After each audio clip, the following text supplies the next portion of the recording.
طلاق کا مطالبہ کرنے کا کیا مطلب ہے؟ طلاق کا مطالبہ کرنے کا مطلب یہ ہے کہ اس کو اس بات کا نوٹس دیا گیا ہے کہ میں اب تمہارے ساتھ رہنے کے لیے تیار نہیں ہوں. اس میں بھی ظاہر ہے وہ سارے مراحل ہوں گے، یعنی اب وہ بھی موافقت چاہے گا، خاندان اس میں بھی شامل ہوگا، وہ بھی آ کر بات کریں گے. یہ سارا معاملہ ہو جانے کے بعد اگر شوہر آمادہ ہو جاتا ہے کہ وہ طلاق دے دے تو آپ کو کسی عدالت میں جانے کی ضرورت نہیں ہے، وہ طلاق دے گا. جب طلاق دے گا تو ان تمام حدود کے مطابق دے گا جو اس کے لیے مقرر کر دیے گئے ہیں. آپ اگر یہ حق خاتون کو دے دیتے ہیں تو پھر اس کے بعد مجھے بتائیے پروسیجر کیا ہوگا؟ یعنی کیا مرد عدت گزارے گا یا 3 مہینے کے لیے پھر وہ انتظار کرائے گا؟ کیا صورتحال ہوگی؟ یعنی جو ذمہ داریاں مرد پر آ جانی ہیں ان ذمہ داریوں کو پھر خاتون اپنے سر پر لے لے گی. تو دیکھیے جو قانون بنایا گیا ہے شریعت کے اندر، اس قانون کو پہلے سمجھیں کہ وہ کتنا متوازن طریقے سے بنایا گیا ہے، پھر یہ دیکھیں کہ اس قانون کی انٹرپریٹیشن میں یا اس قانون کے نفاذ میں اگر کوئی غلطی ہو رہی ہے تو ہم اس کی اصلاح کرنے کی کوشش کریں، لیکن اصل قانون کی حکمت کو سمجھنا بہت ضروری ہے. دوسری بات جو آپ نے فرمائی اس کے بارے میں بہت وضاحت کے ساتھ یہ بات پہلے بھی کہہ چکا ہوں اور اب بھی پورے اصرار کے ساتھ یہ بات عرض کروں گا کہ خاندان کے ادارے کو اگر مجروح کر دیا گیا اور اس کو اگر ایک وانڈرز کی جگہ بنا دیا گیا کہ لوگ آئیں تو 2 منٹ کے لیے ٹھہریں اور چلے جائیں، تو اس کے بعد نہ رشتے قائم ہو سکیں گے، نہ ماں باپ کا تعلق واضح ہو سکے گا، نہ آپ کی پوری معاشرت قائم ہو سکے گی. قرآن مجید کو اس بات پر اصرار ہے اور یہ وہ چیز ہے کہ جس معاملے میں ہمارے اور مغرب کے تصورات میں بہت فرق ہے. ہم خاندان کو ایک ادارہ سمجھتے ہیں، ہم رشتوں کے تقدس کے قائل ہیں، ہماری تہذیب حفظ مراتب پر مبنی ہے اور ہم اس معاملے میں اس طرح کی کسی برابری کے قائل نہیں ہیں کہ جس میں بیٹا باپ کو خپتی سمجھتا ہے. جی غامدی صاحب، یہاں میں چاہوں گا کہ ایک تھوڑا سا وقفہ کیا جائے. ناظرین ہمارے ساتھ رہیے، اس گفتگو کو جاری رکھیں گے اس بریک کے بعد.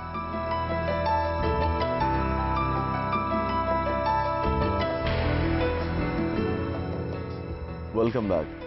جی ربیہ باجوہ صاحبہ، آپ نے غامدی صاحب کی بات سنی، اس میں کسی حد تک تو میرے خیال آپ نے بھی تائید کی اس بات کی کہ پروسیجر بنیادی طور پر اس میں مسئلہ آپ کو نہیں ہے، لیکن مطالبے کے حوالے سے عورت مطالبہ کرتی ہے. آپ کیا مطمئن ہیں غامدی صاحب کے جواب سے یا اس میں آپ سمجھتی ہیں کہ بات یہ ہے کہ میں بالکل 100% ایگری نہیں کرتی.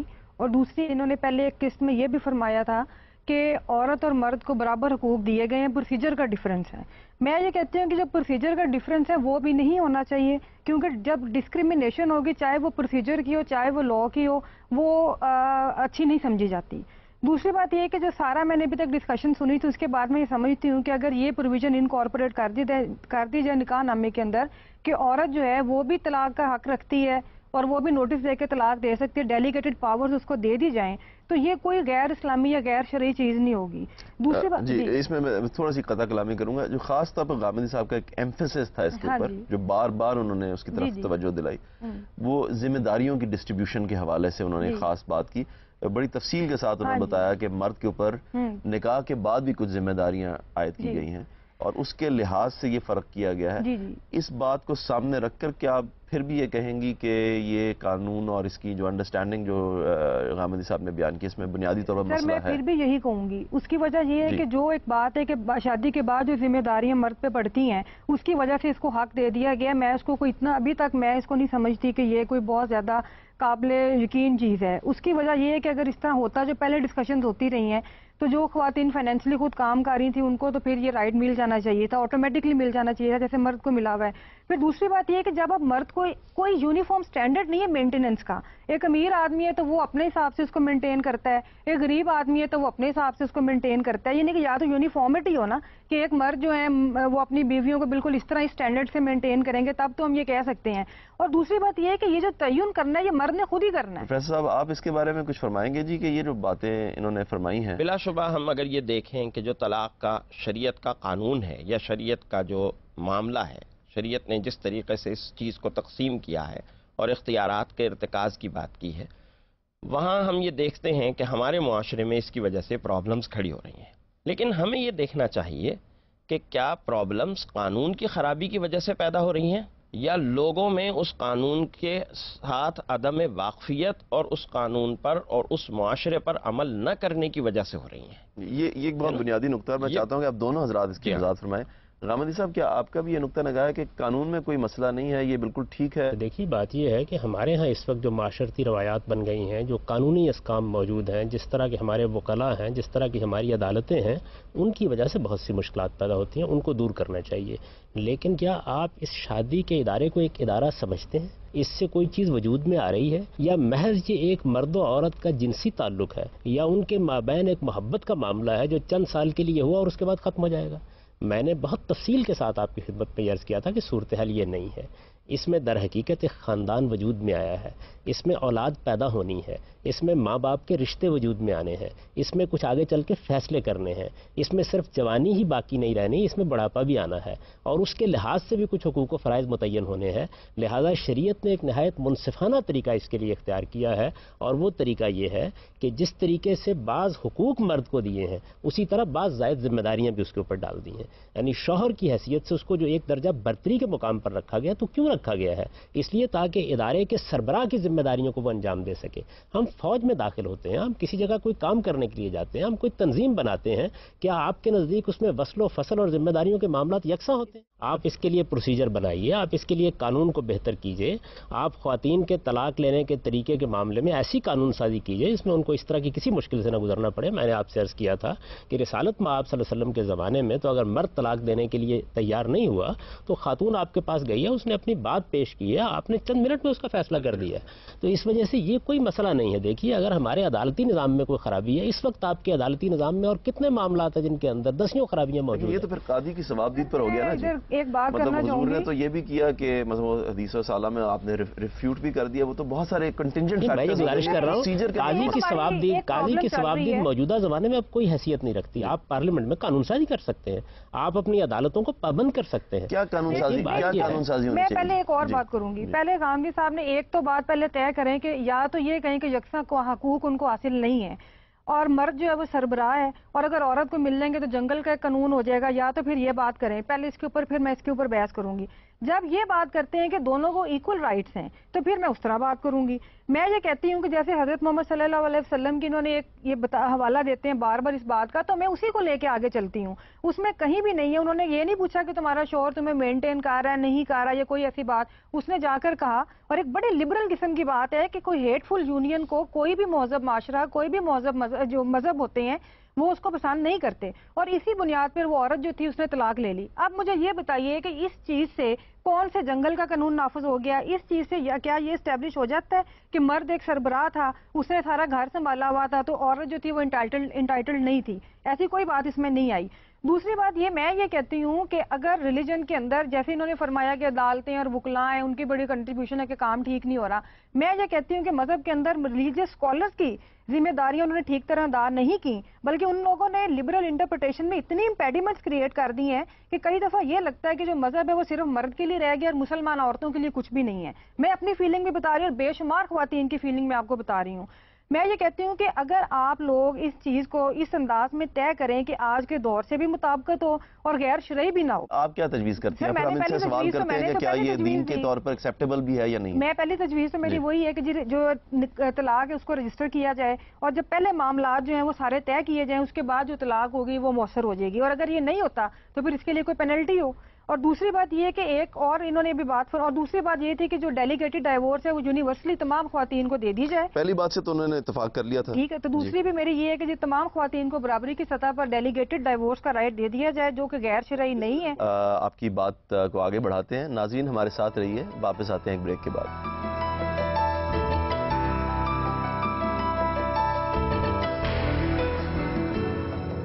خوش آمدید. جی غامدی صاحب, رسالت مآب صلی اللہ علیہ وسلم کے اس واقعے کی طرف اشارہ کیا, اس پورے واقعے کو دیکھیے وہاں ہوا کیا ہے. کیا خاتون نے اپنے گھر میں بیٹھ کر طلاق دے دی ہے؟ وہ گئی ہے رسالت مآب صلی اللہ علیہ وسلم کی خدمت میں, اس نے جا کے اپنا مسئلہ بیان کیا ہے. جب اس نے اپنا مسئلہ بیان کیا تو آپ نے اس سے کیا کہا؟ آپ نے فرمایا تمہیں جو باغ اس نے دے رکھا ہوا ہے واپس کرنے کے لیے تیار ہو؟ یہ دیکھیے وہاں بھی ایک مالی مسئلہ زیر بحث آ گیا ہے. اصل میں جب مرد کے اوپر ذمہ داری ہے مالی امور کی, وہ دیتا ہے, ذمہ داریوں کو اٹھاتا ہے, اور پھر اس کے بعد بھی ذمہ داریاں اس کے اوپر عائد ہونی ہے, آپ اسے وقت کیسے نہیں دیں گے؟ میں تو یہ کہتا ہوں کہ اس کے اوپر بحث کرنی چاہیے ہمیں, اور پوری طرح اس کا جائزہ لے کے دیکھنا چاہیے کہ یہ بات تو بار بار کہی جا رہی ہے کہ اس کو حق دے دیا جائے کہ وہ بھی اسی طریقے سے جب چاہے طلاق دے دے. میں نے تو عرض کر دیا کہ مرد کو بھی یہ حق حاصل نہیں ہے. مرد کے لیے بھی ایک پروسیجر بنایا گیا, اسے بتایا گیا اس طرح سے طلاق دینی ہے, تم نے اس طرح عدت کی مدت مقرر کرنی ہے, اس طرح طلاق کا اعلان کرنا ہے, اس کے دوران میں اتنا وقت ملنا ہے تاکہ تمام معاملات کو دیکھا جا سکے. خاتون جب طلاق دے گی تو مجھے یہ بتائیے کہ وہ ذمہ داریاں اٹھانے کے لیے تیار ہے.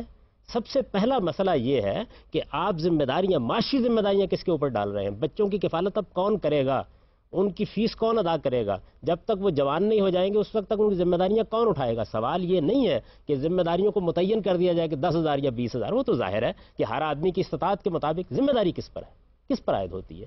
اس کو کیوں نہیں بیان کیا جاتا کہ ذمہ داریاں برابر کر دی جائیں. میں نے یہ عرض کیا تھا کہ اس پر گفتگو کیجئے, پھر میں بتاتا ہوں کہ اس کے نتائج اور عواقب کیا ہوں گے. یہ بات میری بہن نے پوچھی ہے تو میں بڑی وضاحت کے ساتھ یہ بات کہتا ہوں کہ یہ بالکل درست فرمایا انہوں نے. ہمارے ہاں صورتحال یہ بالکل نہیں ہے کہ آپ ایک خاندان بنا رہے ہیں تو اس کے سارے لوگ برابر ہیں, ایسا نہیں ہے. ہمارے ہاں تو حفظ مراتب کا اصول ہماری تہذیب کی شناخت ہے. جس وقت خاندان بنے گا شوہر کو بھی خاندان کے سربراہ کی حیثیت حاصل ہے, باپ کی حیثیت سے اس کا ایک خاص مقام ہے. جیسے ہی خاتون ماں بن جاتی ہے وہ پورے خاندان کے اندر سربراہی کے مقام پر فائز ہو جاتی ہے. اس کے حقوق, اس کی ذمہ داریاں بالکل مختلف ہو جاتی ہیں. اس کے سامنے عزت و احترام کے ساتھ سب کے سر جھکتے ہیں. وہ کسی بیٹے کو, جو جوان بیٹا تھپڑ بھی مار دے تو وہ آگے سے اس سے انتقام لینے کی جسارت نہیں کر سکتا. ہم یہ کہتے ہیں کہ اس کے پاؤں میں اب جنت ہے. ظاہر بات ہے ہمارا تو اس سارا کا سارا نظم جو ہے یہ رشتوں کے اس تقدس پر قائم ہے اور اس کے قانونی حقوق ہیں. آپ اس کو جب ختم کر دیتے ہیں تو اس کے بعد اصل میں یہ سب کچھ ختم ہو جاتا ہے. میں تو اس کا اعتراف کرتا ہوں اس بات کا کہ یہ برابری کے اصول پر قائم نہیں کیا گیا. برابری کے اصول پر کوئی ادارہ قائم نہیں ہو سکتا, اس کا کوئی امکان ہی نہیں ہے. برابری کے اصول پر ریاست قائم ہو سکتی ہے. اس وقت صدر مملکت کی حیثیت سے جو اختیارات ہم نے اپنے سربراہ کو دے رکھے ہوئے ہیں, کیا وہ مجھے بھی حاصل ہے؟ مجھ میں اور ان میں انسان ہونے کے اعتبار سے کیا فرق ہے, آپ مجھے بتا دیجیے. یا اس کو مساوات کے اصول پر قائم کیا جائے گا؟ آپ فوج میں داخل ہوتے ہیں, نکلنا چاہتے ہیں, کیا آپ ایک دن اطمینان کے ساتھ الیکس لیک کر کے واپس آ سکتے ہیں؟ ایک ادارے کا ایک قانون ہے, ضابطہ ہے. سب سے پہلے اسی پر گفتگو ہونی چاہیے کہ خاندان اسلامی شریعت کی روح سے ایک ادارہ ہے اور اس میں بالکل اسی طریقے سے جیسے مولانا نے فرمایا تھا, ایک پہلے فیصلہ کیا گیا کہ اس کی سربراہی کسی کے پاس ہونی ہے.